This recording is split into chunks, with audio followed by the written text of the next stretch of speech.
C'est que vous dites, vous, Madame Chassa, que le rire n'est pas drôle. Alors moi, je dirais pas que le rire n'est pas drôle. Je pense que le rire peut être très très drôle. À mon avis, c'est une pratique même qui est très drôlissime. Je pense qu'on peut rire du rire, on peut rigoler de la rigolade, on peut se marrer de la marade, pas de la marelle. Hein. La marelle, c'est un jeu qui est au sol, alors que la marade, c'est le rire qui décolle. Vous voyez, c'est le fou rire, quoi. Et il faut vraiment, je pense, qu'on se mette tous dans la peau d'une petite patate. C'est-à-dire que si on veut que la vie ait quelques croustilles, il faut se poiler campagnard, se poiler entre nous. Et là où je vous rejoins quand même, Madame Chassa, c'est que trop souvent, je crois qu'on prend le rire à la légère, c'est-à-dire qu'avec cette invasion des best-of du rire, 1001 gags, etc., on croit que tout peut faire rire, que tout le monde peut faire rire, alors que non. Le rire, c'est du sérieux, c'est un métier. Je pense qu'autour de cette table, nous sommes assez conscients quand même de ça. Le rire demande une mécanique particulière, une démarche précise, un protocole. Il y a vraiment un cheminement dans le rire. Non, mais moi, je suis humoriste. Je vous raconte des blagues, mais vous êtes pété de rire. Vous êtes hilar. Vous êtes plié en deux comme ça. Et comme il y a même, voilà, les auditeurs, ils sont au volant de la voiture à 130 sur l'autoroute, ils sont obligés je raconte une blague, mais ils sont obligés de s'arrêter en warning, mais sur la bande du milieu. Ils n'ont même pas le temps d'aller sur la bande d'arrêt d'urgence. Non.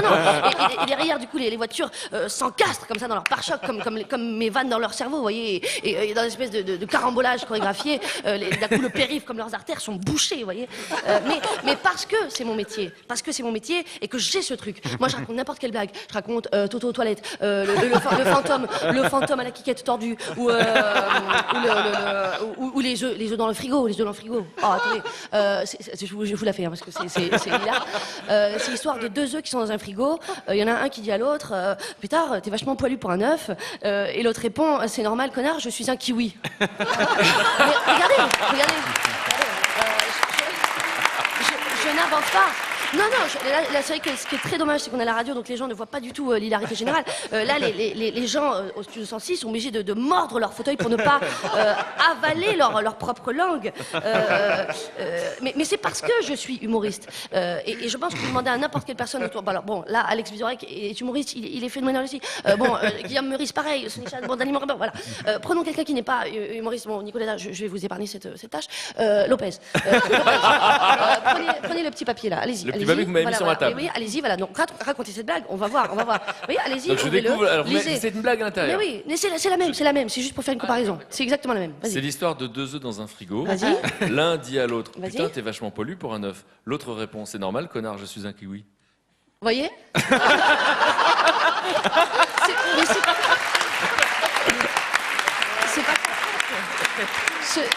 Non mais c'est pas votre faute, Lopez, c'est pas votre faute, parce que ça n'est pas votre métier, vous, ce que vous aimez, c'est amener Annie Cordy chez les papous et faire pleurer dans les chaumières. Donc, après, à sa décharge, il y a aussi quand même le problème de la surprise. C'est-à-dire que les gens viennent de l'entendre de ma bouche, ils ne sont pas surpris.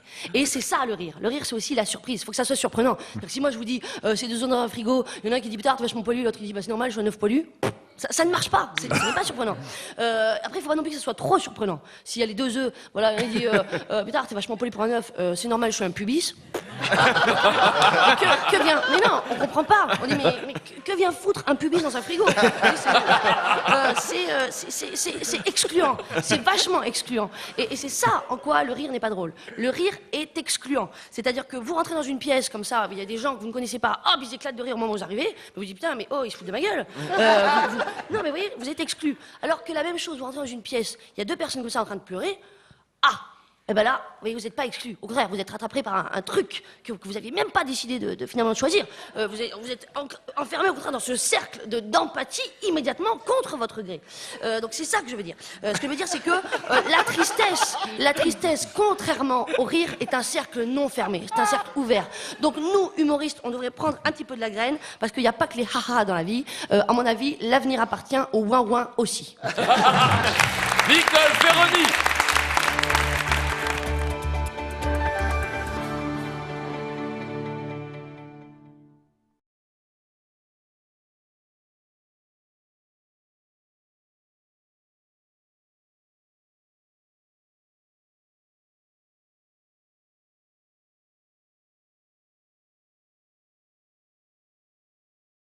Alex Vizorek.